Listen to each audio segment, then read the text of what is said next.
Hello class, in this video we're going to talk about some of our first applications to calculus, and that namely being position, velocity, and accelerations. Now, I mentioned here, position is measured using the original function. So that'll all, most of the time in this particular unit, be what's given to you in the problem. You'll be given the original function, that's the position function. The velocity function would be measured using the derivative. Velocity is an indication of both speed and direction. A positive velocity would include moving forward away from an origin point. Negative velocity would be moving backwards towards an origin point. And speed would be the magnitude of velocity. In other words, how fast is something moving? The direction is irrelevant. As for acceleration, that is measured using the second derivative, specifically of the position function. It is a measure of how the velocity is changing. Positive acceleration means it's speeding up. Negative acceleration means it's slowing down. So you got to think about when you're driving your car, pressing on the gas versus lightly tapping on it. The jerk is a measure using the third derivative, and I swear I didn't make this up. Snap is the fourth derivative, crackle is the fifth derivative, and pop is the sixth derivative. Jerk will appear a couple times in your homework, but for the most part, we stick with position, velocity, and acceleration. Some things to remember when approaching the problems. Things you could be asked for. Position at a particular moment in time. This is where you'll just plug in the number to the position function. Average velocity over a time span. This would be when you find the average rate of change. So that would be f of b minus f of a over b minus a. That's the original function. That is different than instantaneous velocity, what we've been calling instantaneous rate of change. You find the derivative of the position function and plug in the number. Acceleration would be find the second derivative of the position function and plug in the number. Displacement, the difference between two positions. Okay, so you'd find the position at one particular moment, at a second particular moment, and then subtract the two. And then we're going to describe the motion when something is speeding up, slowing down, stopped, other aspects of the problem. Okay, so example one, a dynamite blast propels a heavy rock straight up with a launch velocity of 160 feet per second. It reaches its height, s equals 160t minus 16t squared after t seconds. We're going to be asked, how high does the rock go? What is the velocity and speed of the rock when it is 256 feet above the ground on the way up, on the way down? When is the acceleration of the rock at any time during its flight? And then when does the rock hit the ground? So since we're going to need velocity, we're going to need acceleration. Let's find our derivative. So s is our position function. So I'm going to go ahead and do velocity, and I'm actually going to write it of t. So derivative of 160t would just be 160. And then use the power rule for the 16t squared, that's 32t. And then I'll do the acceleration in blue. This would equal just simply negative 32. And actually, let's go ahead and answer that third question right away. What is the acceleration of the rocket any time t during its flight? That would be negative 32. We're talking feet per second originally, so this is feet per second squared. Because we have just a simple constant as the acceleration, we have nothing to plug in. If we had a variable, we'd plug it in and it would give us a moment in time to plug it in. But that's that. I mean, it does say at any time, implying it's always going to be the same. So how high does the rock go? This is going to be using our position function. So how high?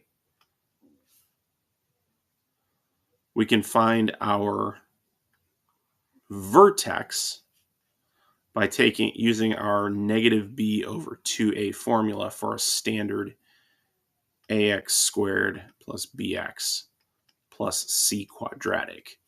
You could also calculate the derivative, but let's review a little bit of algebra. So b would be our linear term, that's 160, so it's negative 160 divided by 2 times the a value would be the negative 16. And so this is 5, and that would be after 5 seconds. So that doesn't really answer our question, but it gives us a position in time. Okay. Let's go ahead and find what that is. 160 times 5 minus 16 times 5 squared. So we have 160 times 5, that'd be 800. We got 16. What is 16 times 25? That'd be 400. So it reaches a height of 400 feet. So that part actually wasn't calculus. That was just straight up algebra. Let's go ahead and work with the velocity. So we have our velocity function. What is the velocity and speed of the rock when it is 256 feet above the ground? Well, we do need a time for that. And since it's giving us a position, we're going to start with our position function. So 256 equals 160t minus 16. Oop, let me clean that up.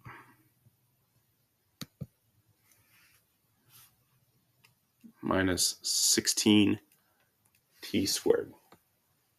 So let's think about this. We basically have a quadratic, which means at some point we can use a quadratic formula. Let's make these numbers a little smaller. I notice they're all divisible by positive 16, but I'll divide by a negative 16. I get negative 16 is equal to negative 10t plus t squared. And we'll go ahead and add our 16 to both sides. I'll rewrite it.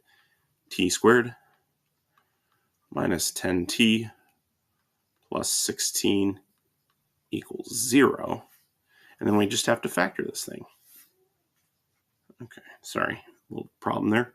So multiplies to give me positive 16, adds to give me negative 10. That sounds like negative 8 and negative 2. Okay, so that's t equals 8 and t equals 2. Okay, great. So it is at 256 when it after 8 seconds and 2 seconds. So, I mean, that makes sense. If you're going to get to a height of 400 feet, you're going to hit a point where you're at 256 on the way up, and then on the way back down, you're going to get that 256 again. Okay. On the way up would be after 2 seconds, and on the way down would be after 8 seconds. So I'm kind of running out of room, so I'll leave that there the way it is. And then we've got when does the rock hit the ground? So that's another position. That was, okay, so we set 0 equal to our original function. If it's on the ground, it's got a height of 0. Okay. Go ahead and add 16t squared to both sides. Actually, we won't do that. That's a bad idea. I will not do that. Let's go ahead. We're going to factor. So we got 16t, and we got 10 minus t. So this implies that we've got t equals 10 and t equals 0. Well, that makes sense. It started at the t equals 0 seconds. It started on the ground. So after 10 seconds, it will hit the ground. And I'm just realizing now I did not answer the second part of this question, which was what is the velocity? So we plug in t equals 2. So v equals 2 is 160 minus 32 times 2. That's 160 minus 64. That would be 96 feet per second. And then we got to do v of 8 minus 32 times 8. And well, let's see here. I'm definitely doing this in my head. I know that 32 times 8 is 256, and then 160 minus 256 is negative 96. So there it is, negative 96 feet per second, but can a velocity be negative? Once again, yes. It just means it's heading back towards the ground. So kind of a lot there. Kind of let it sit. Let's try number 2. We have a particle in motion, moves along a line that its position at any time greater than or equal to 0 is given by the function s of t equals t squared minus 4t plus 3, where s is measured in meters and t is measured in seconds. Find the displacement of the particle during the first 2 seconds. So remember, displacement is about how far it moves. So for the first 2 seconds, this means we're going from 0 to 2 seconds. So we got to plug both these numbers into our position function. So s of 0, well, I can do that in my head. That's just going to be 3. S is measured in meters, so that's 3 meters. And then s of 2, see, 2 squared would be 9. No. 2 squared would be 4. Minus 4 times 2, so 4 minus 8 would be negative 4, plus 3 would be negative 1 meters.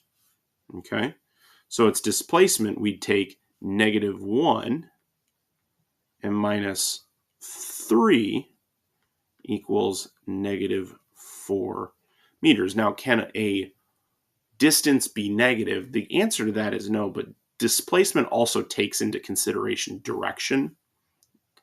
So keep that in mind when you're solving these problems. That's our displacement. So for number 2, we're going to find the average velocity of the particle during the first 4 seconds. So this is average rate of change. Okay, so we're using s of 4. Anytime you say the first amount of seconds, your first value is going to be whatever that value is, and then your second one's always going to be 0. So the first 4 seconds would go from 0 to 4. So we know what s of 0 is. We measured that earlier. 4 would be 4 squared is 16 minus another 16. So it's actually 3 minus 3 over 4, which will just end up being 0 meters per second. So our average rate of change, our average velocity is 0 meters per second. So over the course of that time, it didn't really change its speed on average. Well, it didn't move on average, I should say. All right. So number 3, find the instantaneous velocity of the particle when t equals 4 seconds. So we're going to need our velocity function. So this means we calculate derivative. We got 2t minus 4. Okay. And then we plug in v of 4 is 2 times 4 minus 4 would be 8 minus 4. That's 4 meters per second. Box that, and let me go back and box the last answer. Find the acceleration. So now we need our, let's find a different color. How about a little bit of a darker blue? So acceleration would be just 2, and since there's no variable, that means our acceleration is constant, so 2 meters per second squared. That will, it says at t equals 4 seconds, but when we're absent the variable, we can say the acceleration at any point is 2 meters per second squared. So describe the motion of the particle. Well, let's go back to that function. So let's s of t equals t squared minus 4t plus 3. And let's go ahead and factor this thing. So we've got t minus 3 times t minus 1. And that would imply, if we set this equal to 0, t equals 3 and t equals 1 means it has a position of 0. So when position equals 0. Well, let's kind of set that up on a number line. Okay, I got 1 here.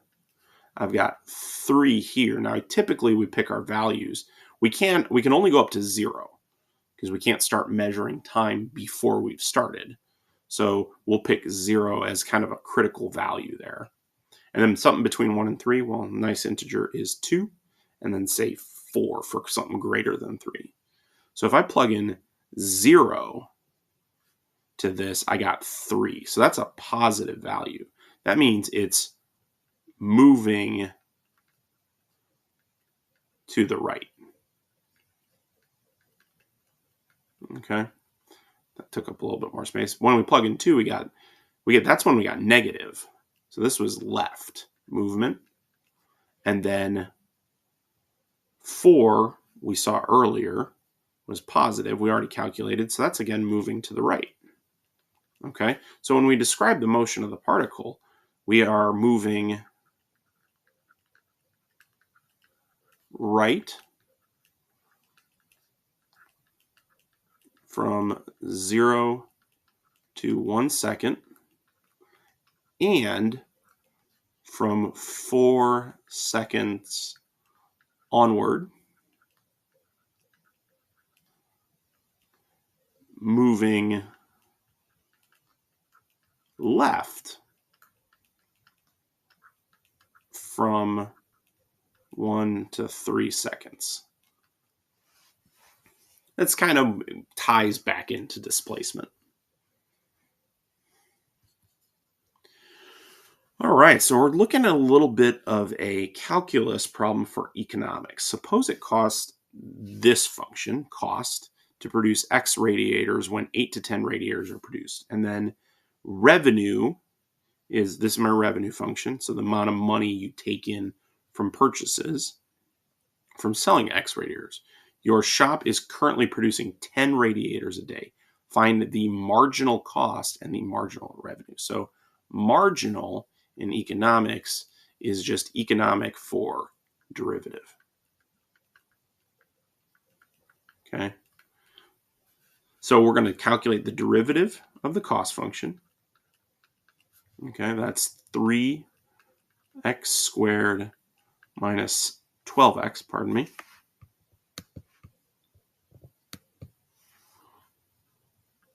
minus 12x plus 15. And then I'll do the derivative of revenue in a different color. So r prime of x is equal to 3x squared minus 6x plus 12. Okay. And then when we find the marginal cost, simply enough, we just take whatever number it's given us, in this case 10, and we plug it in. So we get 10 squared is 100 times 3 is 300, minus 12 times 10 is 120, plus 15. That would be 300 minus 120 is 180, plus 15 is 195. So what this means is, in economic terms, is the marginal is how much we would cost, in this case, cost us to sell an additional, or to produce an additional radiator. It would cost us an additional $195 to produce 11 radiators a day instead of 10. Okay, so we do the same thing with revenue. So how much is it going to cost, or how much are we going to take in from producing one additional radiator? So we're talking, this also again is 300 minus 6 times 10 is 60, plus 12, it's 240, plus 12 is 252. So now the question would become, if you were to analyze this, would it be worth the cost of doing business to produce an additional radiator? And I would say so, because our cost is, pardon me, if I can get these words right, our revenue is higher than our cost. Okay. Now, typically what you could do is roll these into one function. This would be a profit function, subtract cost from revenue, get your profit function, and then calculate the marginal profit. That would be a better idea than doing them separately and more efficient. But that's what the question gave us, and that's what it asked us to do. All right, example 4. Find the rate of change of the area of a circle with respect to its radius r. So we have to remember that an area of a circle is pi r squared. That's ridiculous. I mean, we know that pi r round, but we'll just go with it for now. So the rate of change of the area would be calculating the derivative. Anytime we see that rate of change, we're calculating the derivative, and we're just using the power rule. Now remember, pi is a constant here. That's a number. So we're still multiplying by the exponent and subtracting 1. So 2 pi r, which is ironic because that's also the circumference. And now what it's doing, evaluate the rate of change at r equals 5 and at r equals 10. So respectively, we'll say a prime 2 pi times 5 and a prime equals 2 pi times 10. We get 10 pi here, and we get 20 pi here. Now, that's interesting because the rate of change doubles if you double the radius, but the area wouldn't double because that's not the original area function is not a linear function. So it wouldn't have that same correspondence. If r is measured in inches and a is measured in square inches, what units would be appropriate for dA dr? Now we wrote it as a prime. So just keep that in mind. They wrote it as dA dr. So again, if r is measured in inches and a is measured in inches square, what unit would be? So it would be inches squared per inch, which doesn't sound, it sounds weird. So we can think of it as for every inch we increase our radius, we are increasing 1 inch squared, or whatever the rate of change may be. But that's how we would think of it. Go ahead and give the exit tick a try. Thanks for watching.